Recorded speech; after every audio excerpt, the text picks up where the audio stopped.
O ônibus sacudia nas curvas da estrada quando Alice encostou a testa na janela.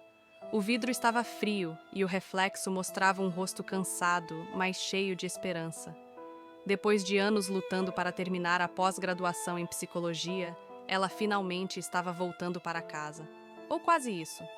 Não era exatamente o lar da infância, a mãe já havia falecido, o pai morava em outra cidade. O destino agora era o bairro Santa Felicidade, em Curitiba, onde vivia sua irmã Camila com o marido Rogério. Camila estava grávida de 6 meses do primeiro filho. A ideia era simples: ficar alguns meses com a irmã, pagar parte das despesas, trabalhar em uma clínica local e, assim que possível, alugar seu próprio apartamento. Alice sempre foi responsável, econômica, do tipo que anota até o preço do café no caderno. Quando chegou, o portão branco da casa estava entreaberto.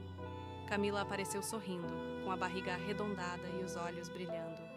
Mana, que saudade! O abraço foi sincero.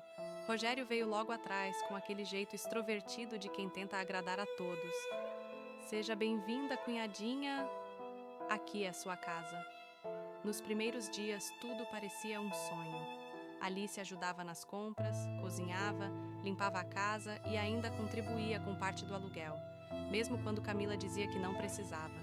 As duas passavam as tardes conversando, lembrando da infância, rindo de bobagens. Camila parecia feliz e segura com a presença da irmã, e Alice se sentia útil, parte de algo.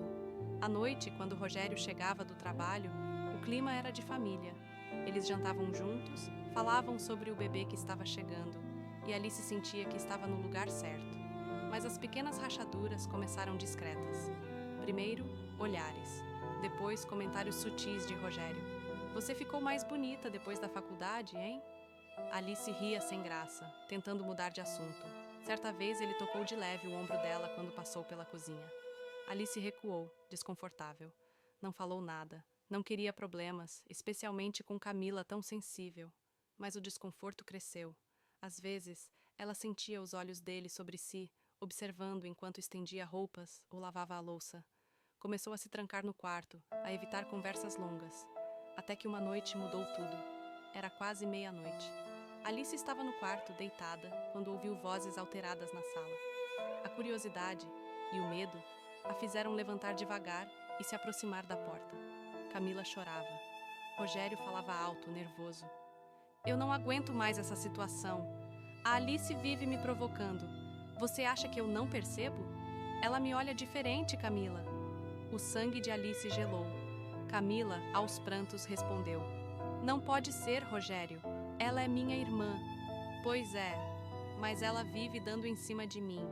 E eu fico desconfortável. Você precisa dar um jeito antes que isso destrua nosso casamento. Silêncio.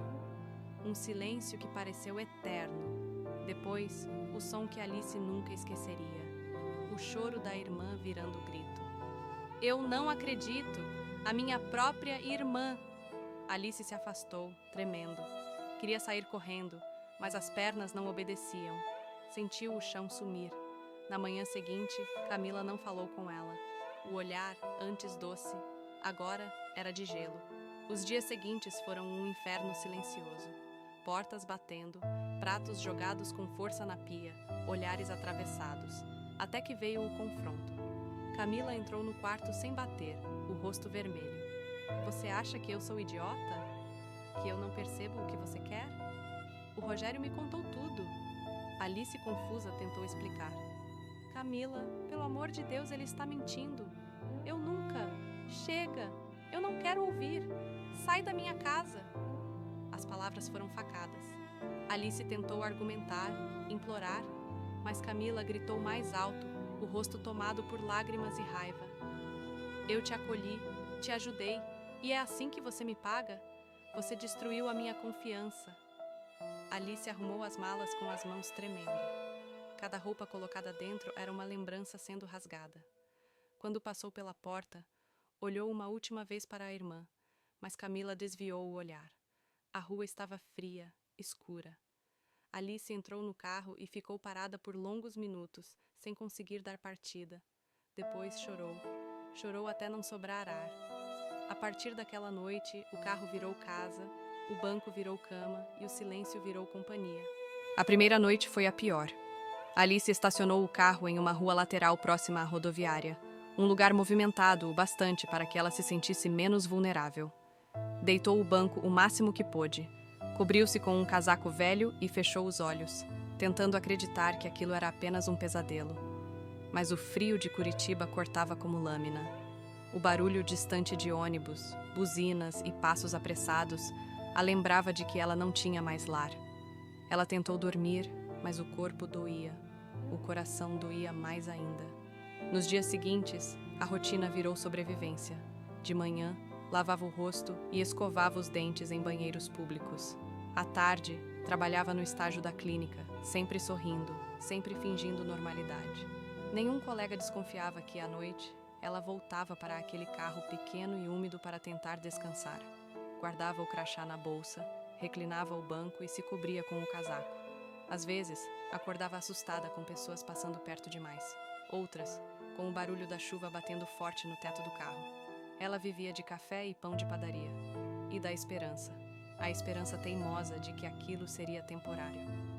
Certa noite, depois de um expediente longo, estacionou em frente a uma praça e chorou em silêncio. A mente insistia em repetir as palavras da irmã. Sai da minha casa. Era uma ferida aberta que não cicatrizava. Mas mesmo no caos, Alice não perdeu o senso de dignidade. Anotava tudo em um pequeno caderno de capa azul, uma espécie de diário e planejamento. Ficar aqui não é o fim. É só o começo de uma versão de mim que vai doer para nascer. Ela economizava cada centavo. Tomava banho em academias populares, fingindo ser uma aluna que havia esquecido o cartão de acesso. Às vezes, sentava-se em bibliotecas públicas só para ler e sentir o cheiro de livros limpos, como uma forma de lembrar quem ela era antes do desastre. Os dias viraram semanas, e as semanas, meses. Um dia, ao sair da clínica, o destino cruzou seu caminho com o de uma mulher que mudaria tudo. Era Dona Neide, uma senhora de uns 60 anos, pequena, de cabelos grisalhos e olhar atento. Ela trabalhava vendendo marmitas perto da clínica e sempre via Alice comprar o mesmo sanduíche barato todos os dias. Naquela tarde, quando o frio apertou, Dona Neide se aproximou. Minha filha, você tá bem? Anda sempre sozinha, come tão pouco. Alice sorriu, constrangida. Tô sim, só economizando. Mas o olhar de Neide atravessava desculpas. Economizando demais pro meu gosto. Onde é que você tá dormindo, hein? Alice tentou mudar de assunto, mas a senhora insistiu. E então, pela primeira vez, ela contou, em partes, com vergonha. Disse que estava de passagem, que não tinha conseguido apartamento ainda. Dona Neide a olhou firme, com ternura. Eu tenho um quartinho nos fundos da minha casa. Pequeno, simples. Se quiser, fica lá até se ajeitar. Não cobro nada, só me ajuda nas compras e com a horta. Alice hesitou. Orgulho e medo lutavam dentro dela, mas o cansaço venceu. Naquela mesma noite, ela seguiu Dona Neide até uma casinha de muro amarelo e jardim pequeno. O quarto era modesto, uma cama de solteiro, uma janela que rangia e um cobertor de lã azul. Para quem dormiu meses num carro, parecia um palácio. Nos primeiros dias, ela estranhou o silêncio. Estranhou ter um teto, mas aos poucos a rotina se encaixou. Acordava cedo, tomava café com Dona Neide, ia trabalhar, voltava e ajudava a regar as plantas. Dona Neide era simples, mas sábia. Um dia, enquanto cortava legumes, comentou: Sabe, minha filha, às vezes a vida quebra a gente para encaixar de outro jeito. Alice sorriu com os olhos marejados. Aquela frase ficou ecoando nela. Com o tempo, ela começou a recuperar o brilho. Foi promovida na clínica, assumiu mais pacientes e, aos poucos, juntou o suficiente para recomeçar de verdade. Um ano depois, alugou um pequeno apartamento no centro. Comprou móveis usados, pintou as paredes de um tom suave de verde, pendurou uma cortina florida e escreveu num papel que colou na geladeira: Eu venci o frio da rua. Numa tarde de domingo, sentada no sofá, ela viu uma notícia no celular. Homem é demitido por assédio em clínica local. O nome do homem era Rogério de Almeida. O chão pareceu girar. Era o mesmo Rogério, o cunhado. O mesmo homem que destruiu sua vida com uma mentira. Alice sentiu uma mistura de raiva e alívio. Raiva porque ele continuava a espalhar dor. Alívio porque finalmente o mundo parecia enxergar quem ele realmente era. Ela fechou os olhos, respirou fundo e sussurrou para si: a verdade sempre volta. Mas o destino ainda tinha outra volta para dar. Uma reviravolta que colocaria sua irmã, a mesma que a expulsou de casa, batendo à sua porta, pedindo ajuda. E quando esse momento chegasse, Alice já não seria mais a mesma mulher. 2 anos haviam se passado desde a noite em que Alice dormiu pela primeira vez dentro do carro. 2 anos desde que o frio da rua a ensinou a nunca mais depender de ninguém. Agora, a vida era outra. Alice vivia em um pequeno, mas aconchegante apartamento no centro de Curitiba. As paredes pintadas de verde claro refletiam luz natural, e o ar tinha cheiro de café fresco e lavanda. No escritório, uma placa discreta anunciava: Alice Ribeiro, psicóloga clínica. Ela havia conquistado o que parecia impossível. Tinha pacientes fixos, dava palestras em empresas e até ajudava pessoas em situação de rua através de um projeto social, algo que fazia questão de manter anônimo. A paz finalmente parecia real, mas a vida raramente deixa feridas sem testar se elas cicatrizaram de verdade. Foi numa tarde fria de sexta-feira. O relógio marcava 17h42 quando alguém tocou a campainha. Alice estava terminando de responder e-mails. Olhou pelo olho mágico e o coração parou. Do outro lado, Camila, a irmã, os olhos fundos, a pele pálida, o cabelo despenteado. Nos braços, um menino de uns 2 anos, enrolado num cobertor. Alice ficou imóvel por alguns segundos. Pensou em não abrir, mas algo dentro dela, talvez um resto de amor, talvez pura curiosidade, a fez destravar a porta. Camila respirou fundo, com a voz embargada. Oi, mana. A palavra mana doeu mais do que qualquer acusação. Alice não respondeu. Apenas ficou ali, parada, tentando entender o que estava acontecendo. Camila começou a chorar. Eu não tenho para onde ir. O Rogério me deixou. Ele foi embora, me traiu, levou o dinheiro e o dono da casa me colocou para fora. Eu não tenho ninguém. Alice manteve o olhar firme. Por dentro, a lembrança da noite da expulsão voltou com força. As palavras, o choro, o frio da rua. Mas no rosto, nenhuma emoção. E o que você quer de mim, Camila? Um teto. Só até eu me estabilizar. Eu não tenho mais ninguém, Alice. Por favor. O menino, que até então dormia no colo da mãe, acordou e olhou para Alice com olhos curiosos. Havia algo naquele olhar que desarmou um pedaço do coração dela. Depois de um longo silêncio, Alice disse apenas: Entra. Camila soluçou de alívio. Entrou devagar, como quem pisa num território sagrado. Olhou ao redor e percebeu o quanto a irmã havia mudado. Tudo limpo, organizado, silencioso.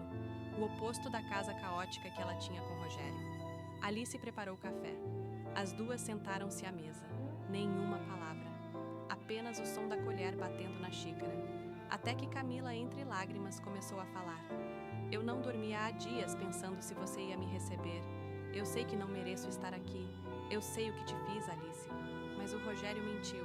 Ele inventou tudo. Eu descobri que ele assediava outras mulheres. Uma delas era minha vizinha. Eu me sinto uma idiota. Alice ficou em silêncio. A raiva, a tristeza, a compaixão, tudo se misturava dentro dela. Por um instante, quis gritar. Agora você sabe como é ser expulsa sem culpa. Mas não gritou. Em vez disso, disse calmamente. Você quer dormir no sofá ou quer que eu arrume o quarto de hóspedes? Camila chorou ainda mais. Você vai me deixar ficar? Por enquanto? Aquela palavra, por enquanto, pesou no ar. Nos dias seguintes, a casa ficou em silêncio, quase constante. Camila ajudava nas tarefas, cuidava do filho, tentava mostrar gratidão. Mas Alice permanecia distante, fria, quase profissional. Ela oferecia comida, abrigo e até dinheiro para transporte, mas sem carinho, sem afeto. Era uma espécie de vingança silenciosa, não feita de gritos, mas de ausência. Certa noite, enquanto o filho dormia, Camila tentou se aproximar. Sentou-se ao lado da irmã no sofá. Eu lembro da noite em que te expulsei. Eu estava cega, Alice. O Rogério me manipulou. Ele disse que você tentava me separar dele. Eu fiquei com raiva, inveja e medo de perder o que eu achava ser amor. Alice olhava para frente sem encarar. Camila continuou, a voz trêmula. Quando descobri as traições dele, lembrei de tudo. De como você tentou me avisar e eu não quis ouvir. Eu te julguei, te machuquei e você não merecia nada disso. Alice finalmente virou o rosto. Os olhos marejados, mas o tom firme. Você me jogou na rua, Camila. Eu dormi no carro por meses. Passei frio, fome, medo. E tudo isso porque você acreditou num homem que nem te respeitava. Então, eu não esqueci. E, sinceramente, não sei se algum dia vou esquecer. O silêncio seguinte foi pesado, quase sufocante. Camila chorava sem dizer nada. Alice levantou-se, pegou um cobertor e o colocou sobre os ombros da irmã. Vai dormir. A gente conversa outro dia naquela noite. Alice ficou acordada na cama, olhando o teto. Sentia raiva, pena e uma estranha sensação de justiça. Ela havia construído tudo sozinha, e agora o destino havia trazido a mesma pessoa que a derrubou de volta, pedindo abrigo. Nos dias que se seguiram, o clima era tenso, mas civilizado. Camila tentava agradar, cozinhar, ajudar. Alice a observava em silêncio. E pouco a pouco, percebeu algo curioso. Camila estava quebrada, não só financeiramente, emocionalmente. Ela havia perdido tudo o que acreditava ser importante. E pela primeira vez, Alice entendeu que a vida já tinha feito o trabalho de puni-la. Um dia, no café da manhã, Camila olhou para ela e disse com voz baixa: Você podia me odiar, mas mesmo assim me acolheu. Eu não sei se eu teria feito o mesmo. Obrigada, Alice, respondeu sem olhar. Eu não fiz isso por você. Fiz porque aprendi a não me tornar igual a quem me feriu. Camila abaixou a cabeça e, pela primeira vez, aceitou o silêncio como resposta. Mas ainda havia uma última escolha pela frente. Algo que definiria se Alice realmente havia superado, ou se o perdão dela era apenas outra forma de vingança. E essa escolha aconteceria em breve. As semanas passaram e a convivência entre Alice e Camila se transformou num estranho equilíbrio. Elas viviam sob o mesmo teto, mas em mundos separados. Alice saía cedo, voltava tarde. Camila cuidava do filho, fazia o jantar e deixava a mesa posta, um gesto que parecia um pedido silencioso de perdão. Certa tarde, Alice recebeu uma ligação inesperada. Era Dona Irene, uma antiga vizinha do bairro onde elas cresceram. A voz da senhora, doce e cansada, dizia: Alice, querida, sua irmã andou passando por muita coisa, viu? A gente escutou umas histórias tristes. Ela perdeu tudo. Alice agradeceu, desligou e ficou em silêncio. Ela já sabia de tudo aquilo, mas naquele momento percebeu que Camila não precisava mais de castigo. Já estava vivendo um. Naquela noite, o menino de Camila ficou doente. Febre alta, tosse, o corpo pequeno tremendo. Desesperada, Camila correu até o quarto de Alice.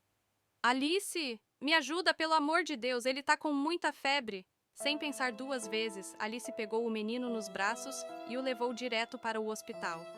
Durante as horas de espera na emergência, ela cuidou dele como se fosse seu. Camila, exausta, chorava num canto. Foi ali, na cadeira fria do hospital, que Alice entendeu. A vingança que ela esperava nunca viria em forma de sofrimento, mas de superação. O médico voltou e disse que era apenas uma virose. Camila desabou de alívio. Olhou para a irmã e, chorando, segurou a mão dela. Eu não sei como te agradecer. Você tinha todo o direito de me odiar, mas ficou aqui. Mesmo depois de tudo, Alice respirou fundo, olhou para o menino dormindo e respondeu com serenidade. Sabe, Camila, eu passei muito tempo querendo que você sentisse a dor que eu senti, mas agora eu percebo, isso não me traria paz. O que me traz paz é saber que eu segui em frente e que, de alguma forma, eu ainda consigo ser humana. Camila chorava em silêncio. Você me perdoa? Alice olhou para ela com um leve sorriso. Perdoar não é esquecer, Camila. É escolher não carregar mais o peso. No dia seguinte, quando voltaram para casa, Alice fez algo inesperado. Deixou sobre a mesa da cozinha um envelope com dinheiro e um bilhete. No bilhete, apenas 3 linhas. Camila, você pode ficar aqui até conseguir um emprego. Depois, siga sua vida. Eu torço por você.